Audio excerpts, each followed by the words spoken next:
이제 튼살이 생길 것 같은 부위, 보습크림 바르라고 말씀드렸죠. 보습크림을 바르는 것도 중요하지만 해주는 게 훨씬 더 중요해요. 그 튼살 크림에도 여러 가지 성분이 있는데 튼살에 도움이 된다는 성분은 두 가지가 있어요. 첫 번째는 누구나 있을 거예요. 저도 여기 어깨에 운동하면서 늘어난 튼살이 있는데 저희 와이프가 이제 첫째 임신했을 때 한 32주 차에 조기 진통이 와서 병원에 입원해 있었거든요. 병원에서는 이제 아이가 좀 안전하게 있어야 되고 숨을 잘 쉬어야 된다고 왼쪽으로만 누워 있으라 그랬어요, 와이프한테. 그래서 화장실 갈 때랑 밥 먹으려고 앉아 있을 때 빼고는 계속 왼쪽으로 누워 있었거든요. 아기를 이제 출산하고 나서 귀한 첫째를 얻었지만 와이프는 왼쪽에만 튼살을 얻었거든요. 초기에 붉어졌을 때 관리를 잘 못해서 보면 하얗게 이렇게 튼살이 왼쪽에만 남아 있었어요. 하얀 튼살은 치료가 안 된다고 해요. 그런데 제가 치료를 해주고 있습니다. 오, 정말요, 원장님? 새로운 방법이 나와서 저희 아내한테 감사함과 미안함의 의미로 요즘 치료하고 있어요. 효과가 좋아서 앞으로 한 두세 번 더 하면 많이 좋아질 것 같아요. 원래 기존에는 하얀 튼살은 치료가 어려웠던. 근데 또 요즘은 기술이 발달했죠. 하얀 튼살도 많이 완화시킬 수 있는 방법이 생겼습니다. 역시 아는 닥터 이 원장님. 이게 계속 뭔가 새로운 거 나오고 해봐야 되고 반복적으로 하다 보니까 공부는 끝이 없는 것 같습니다. 트렌드와 새로운 기술이 계속 나오니까 엄청 힘드실 것 같은데요? 요즘 위경련이 일어나서 이거 맥주는 많이 드셔서 그런 거 아니에요? 튼살 왜 생길 것 같아요? 살이 갑자기 늘어나서? 오, 맞아요. 오, 근데 정말 맞아요. 수고하셨습니다, 원장님. 네. 안녕하십시오. 이 슈퍼 같은 데 가서 검은 비닐봉지 주면 무거운 거 넣으면 쭉 늘어나잖아요. 그렇게 되면 그 부분만 하얗게 비쳐 보이죠. 그런 것처럼 마찬가지예요. 우리가 갑자기 부피가 커지면 피부도 같이 따라 늘어나야 돼요. 근데 이 표피, 저거 보여주면서 할까요? 오, 좋습니다, 원장님. 제가 이해가 쉽게 설명드리면 이런 게 또 이제 진정성. 그런 건가요? 네. 요것도 있으니까. 우리가 보면 여기가 표피층이 있고 안쪽에 혈관이나 신경, 그리고 콜라겐, 엘라스틴, 히알루론산이 있는 진피층이 있어요. 얘를 이렇게 쭉 당기면 겉에 있는 표피층은 그나마 잘 늘어나는데 안쪽에 이런 섬유다발들이 있는 애들은 그만큼 속도를 따라오지 못하는 거예요. 계속 생성해내고 거기를 메꿔야 되는데 표피는 잘 고무줄처럼 늘어나지만 얘는 금방금방 메꿀 수가 없으니까 뜯어져 버리는 거죠. 오래된 튼살을 보면 대부분 이렇게 안쪽으로 꺼져 있거든요. 그거는 겉에 표피는 있는데 진피가 손상돼서 안쪽으로 패인, 흉터가 되는 거죠. 이해가 좀 되시나요? 엄청 잘 됐습니다. 정리를 해보면 부피가 늘어나는데 피부가 그 속도만큼 따라오지 못해서 허물어진 상태다 라고 생각하시면 되죠. 그러면 대표적으로 그냥 살찌거나 임신이 됐을 때 그때 많이 생길 것 같은데요, 원장님? 맞아요. 이거 제가 준비한 대답인데 튼살은 언제 생기나요? 맞췄습니다. 보통 우리가 이제 성장기에 있거나 아니면 임신 이렇게 갑자기 늘어나는 경우에도 같이 생길 수 있지만 호르몬 역할도 있어요. 이렇게 몸이 갑자기 변하게 되면 스트레스를 받게 되고 스트레스 호르몬, 코티솔이 분비가 많이 되면 이 진피층에 콜라겐을 좀 무너뜨리는 역할을 하게 되죠. 아니면 유전적인 영향도 있고요. 스테로이드를 많이 복용하시거나 많이 바르시는 분도 튼살이 잘 생겨요. 안쪽에 이 진피가 약해지기 때문에 이 늘어나는 장력에 의해서 쉽게 무너질 수가 있는 거죠. 그래서 대표적으로는 이렇게 4가지 정도 원인이 있을 수 있습니다. 제가 다 맞춰버렸네요, 원장님. 네, 거의 뭐 이제 진료하셔도 될 것 같아요. 제가 찍을게요. 취업됐다. 이런 튼살도 2가지가 있거든요. 초기에는 빨갛게 좀 붉어요. 그리고 제대로 처치를 못 받게 되면 하얗게 꺼진 흉터로 남게 되는데 이런 붉은 튼살은 초반에 찢어지면서 안쪽으로 염증 반응이 생기고 혈관 발달이 생기고 비쳐 보여서 좀 붉게 보이거나 아니면 정맥이 보이면 좀 푸르스름하게 보이는 효과가 있는 거고, 이때 만약에 치료를 받으면 호전이 될 수 있는데 제대로 된 적합한 치료를 받지 못하면 아까 말씀드린 것처럼 진피가 무너지고 하얗게 변하게 되고 패어버리는 흉터로 남게 되는 거죠. 원장님, 근데 찾아보니까 그 튼살 크림이라는 게 있더라고요. 근데 이 크림에는 어떤 성분이 들어가고 이게 진짜 효과가 있는 건지 이런 것도 궁금해요.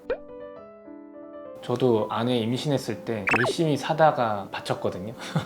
근데 이거 되게 비싸요. 저 때 유명했던 게 클라랑 땡, 비오 땡 이런 것들, 일반 우리가 쓰는 바디용 제품에 비해서 몇 배 할 정도로 비싸거든요.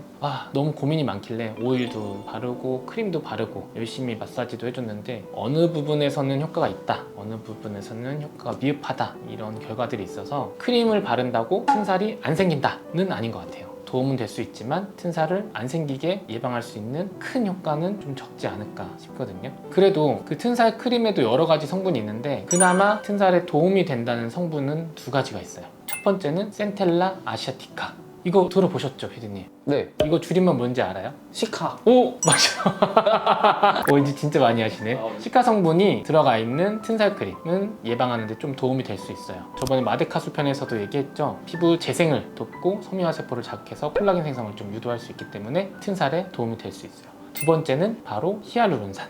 히알루론산도 많이 들어보셨죠? 이 히알루론산의 가장 큰 효과는 물을 흡수해서 보습에 도움이 된다. 그래서 늘어나는 피부의 보습력을 높여서 예방하는 데 도움이 되는 거죠. 그래서 튼살 크림을 만약에 쓰시겠다고 하면 이 두 가지 성분이 있는 거를 쓰시는 것도 좋고요. 이게 비싸다 보니까 좀 아껴 쓰게 되거든요. 그래서 내가 너무 이게 비싸다 싶으면 좀 일반적인 바디용 보습 크림을 사서 많이 바르시는 게 중요합니다. 자주, 많이. 그런데 많이 경험해 보시겠지만 여기서 돈 조금 아끼면 조금 오래 기억이 남을 수 있다. 써보시면 알 거예요. 효과가 있는지 발림성은 어떤지. 나한테 잘 맞는다 하면 쓰시지만 큰 차이 모르겠어 하면 그냥 바디용 보습제 쓰셔도 충분히 예방하는데 비슷한 효과는 나타날 수 있을 것 같습니다. 선물용으로는 고려해볼 필요가 있다. 선물용으로는 그래도 할 말이 많아 보이신데요, 원장님? 저는 잘 사서 많이 해드렸어요. 일단 가장 중요한 거는 뭐든지 예방. 튼살이 생기는 원인 중에 하나가 이 부피가 많이 늘어나서라고 했죠. 내가 운동을 하면서 근육이 커지거나 아니면 성장기에 갑자기 체중이 늘거나 임신했을 때 체중이 늘거나 갑자기 체중이 느는 거를 조절하기 위해서 체중 조절을 하는 게 중요해요. 근데 너무 뻔한 대답이긴 하잖아요. 네. 저도 말할까 말까 했는데 쉽진 않지만 가장 근본적인 예방 방법은 체중 조절이다. 그리고 두 번째는 이제 튼살이 생길 것 같은 부위 보습 크림 바르라고 말씀드렸죠. 근데 보습 크림을 바르는 것도 중요하지만 마사지를 해주는 게 훨씬 더 중요해요. 그래서 크림을 바르고 한 10분에서 20분 정도 피부를 마사지를 하면서 발라주게 되면 피부가 탄성이 생겨서 이 늘어날 때 뜯어지면서 생기는 튼살을 예방할 수가 있는 거죠. 성장기 때는 엉덩이 부분이나 이 무릎 뒤쪽, 오금 쪽이나 아니면 어깨 쪽에 마사지를 해주시면 좋고요. 임신하신 분들은 이 가슴 밑이나 배 쪽으로 많이 늘어나기 때문에 하루에 가능하다면 3번 아니면 한두 번이라도 마사지를 해주면 도움이 될 수 있습니다. 그러면 이미 생긴 튼살은 어떻게 해야 되냐? 좋은 연고가 하나 있어요. 바로 트레티노인. 비타민 A 합성 유도체인데 스티바 A 많이 들어보셨죠? 붉은 튼살일 때 3개월 정도 사용하면 20% 정도 튼살의 크기가 줄어들었다라는 논문도 있거든요. 그래서 붉은 상태일 때 쓰시면 좋다. 네, 다만 이 트레티노인 비타민 A 합성 유도체는 임신이나 수유 중에는 사용하지는 못해요. 그래서 임산부들은 안타깝게 사용을 못하지만 다른 원인에 의해서 튼살이 생겼을 때 초기에 붉은 튼살을 완화시킬 수 있는 방법일 수 있습니다. 근데 이 스티바 A가 지금은 단종돼서 없기 때문에 3세대 레티노이드 디페린게를 대신 쓰시면 똑같은 효과를 보실 수 있어요. 이거는 근데 전문의약품이라서 병원 가서 처방을 받으셔야 돼요. 자극감은 있을 수 있기 때문에 조금씩 사용해 보면서 양을 늘리시는 걸 추천드립니다. 근데 원장님 항상 말씀해 주신 거지만 확실한 거는 병원을 가서 상담을 받아봐야 된다. 어려운 치료니까 이것도 흉터니까. 그럼 요 튼살 병원에서는 또 어떻게 치료하는지 궁금합니다. 일단은 어떤 시기냐에 따라서 치료 방법이 달라질 수 있거든요. 이 붉은 튼살이냐 아니면 시간이 지나서 패이고 하얗게 된 튼살이냐에 따라서 치료 방법이 달라지게 돼요. 붉은 상태일 때는 앞서 말씀드린 것처럼 염증 반응이 생기고 혈관 확장도 많이 돼 있는 상태이기 때문에 혈관 레이저를 이용하거나 아니면 콜라겐을 생성해 줄 수 있는 시술들을 할 경우에 호전이 있을 수 있습니다. 보통 혈관 레이저로 많이 쓰는 게 V빔이나 XLV 아니면 프락셔널 레이저, 박피성이나 비박피성 레이저를 이용할 경우에도 콜라겐이 생성이 되면서 호전이 될 수 있죠. 이런 붉은 자국은 잘 치료가 된다라는 거는 잘 아실 거예요. 근데 앞서 말씀드렸듯이 하얀색, 체인, 튼살은 흉터랑 같은 거거든요. 이거는 치료가 안 된다 라고 하시는 분들도 있으세요. 근데 지금은 새롭게 치료할 수 있는 방법이 나왔습니다. 물론 100% 옆에 있는 살과 똑같이 만들 수는 없거든요. 그런데 치료를 하고 나면 굉장히 환자분들의 만족도가 높으세요. 이 튼살이 생겼다는 거는 안쪽에 이 진피촉이 비어있다고 말씀을 드렸죠. 콜라겐이 없는 거기 때문에 실제로 어떤 필러를 넣어도 일시적인 볼륨을 채우는 거지 이 진피 자체를 두껍게 만드는 게 아니거든요. 근데 이런 콜라겐을 생성해낼 수 있는 약물도 나왔고 넣을 수 있는 방법에서도 예전에는 주사로 이렇게 한 땀 한 땀 넣기도 했는데 요즘에는 안쪽 진피층에 정확한 약을 정확한 위치에 넣을 수 있는 큐어젯, 이라젯 같은 장비가 나왔어요. 주베룩과 큐어젯을 이용해서 이 튼살 치료를 했을 경우에 효과가 굉장히 만족스럽죠. 저희도 이 장비가 들어와서 이제 스터디 해보고 저희 직원분들 대상으로 많이 해봤거든요. 한 번의 치료로도 호전이 된다, 만족이 된다라는 치료 결과가 있어서 저희도 이 큐어젯으로 튼살을 치료하고 있죠.